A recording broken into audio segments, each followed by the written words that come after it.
Joseph de la Capelle, catholique et légitimiste, donc vous pouvez me joindre au 06 25 85 92 37. Nous sommes le 7 septembre 2024, donc il y a 2 jours, Monsieur Barnier, Michel Barnier, a été nommé Premier ministre. Personnellement, franchement, je suis ravi. Donc c'est un gaulliste, peut-être frère Latruelle, j'en sais rien, je sais pas. Son père l'était, mais lui, je sais pas. Son épouse est très bien, c'est un blanc de plus de 50 ans, hétérosexuel, donc voilà, fidèle à sa femme, voilà, a priori, enfin voilà, il est marié depuis très longtemps avec son épouse. Donc, gaulliste, donc voilà, tout ça ce sont des qualités et des défauts, on va en parler. Mais moi je suis très content qu'il n'y ait pas un Premier ministre d'extrême gauche.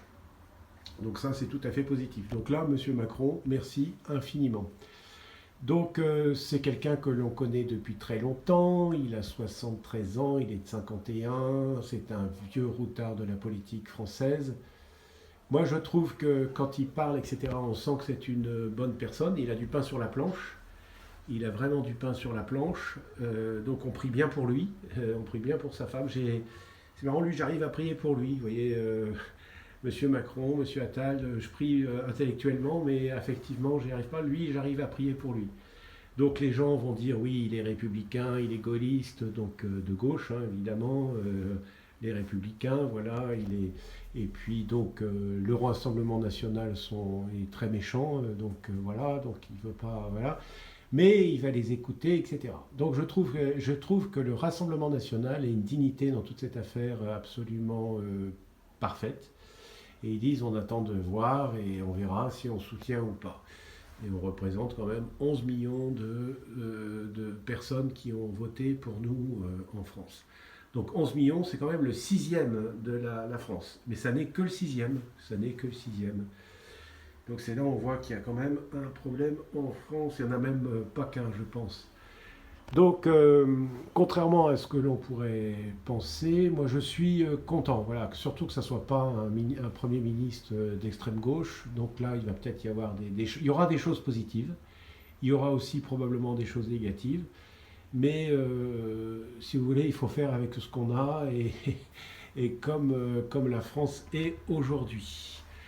Donc, union de prière avec tous, et on prie bien pour ce nouveau Premier ministre. Qui est, je dirais, dans la perspective que l'on a aujourd'hui, qui est très bon, quoi. Je veux dire, on ne pouvait pas espérer mieux. Donc voilà, donc je suis très prudent par rapport à tout ça. Mais voilà, et c'est un provincial, c'est dans sa manière de s'exprimer, on sent que je pense que c'est une bonne personne avec ses limites, hein, il est européiste, etc. Mais quelle Europe il a dit hier, voilà, mais c'est une Europe, je suis pas pour, il n'est pas pour l'Europe de Van der Leyen.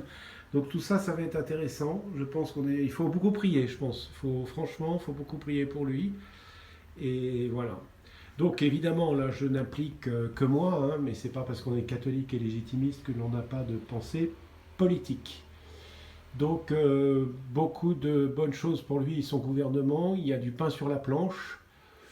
Donc moi j'ai quelque chose, hein. Il y a des choses, il y aurait des choses à faire, que la banque appartienne aux Français, la Banque de France, puis les banques françaises appartiennent aux Français, ça serait bien. Que la finance française appartienne aux Français, voilà. Et puis bon après il y a tout le reste, il y a beaucoup de choses, il y a tellement de choses, il y a tellement de choses.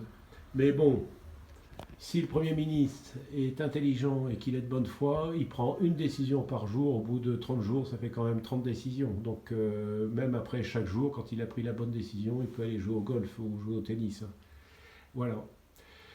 C'est mon point de vue. Donc à très bientôt à tous. Que Dieu vous garde, Notre-Dame de Boulogne, Notre-Dame de France, Notre-Dame d'Ukraine, Notre-Dame de Russie, Notre-Dame du Moyen-Orient. Priez pour nous. À très bientôt à tous, que tous les saints et les saintes du paradis et du purgatoire prient pour nous, tous les cœurs angéliques, protégez-nous, priez pour nous, à très bientôt à tous, Deus et Rex.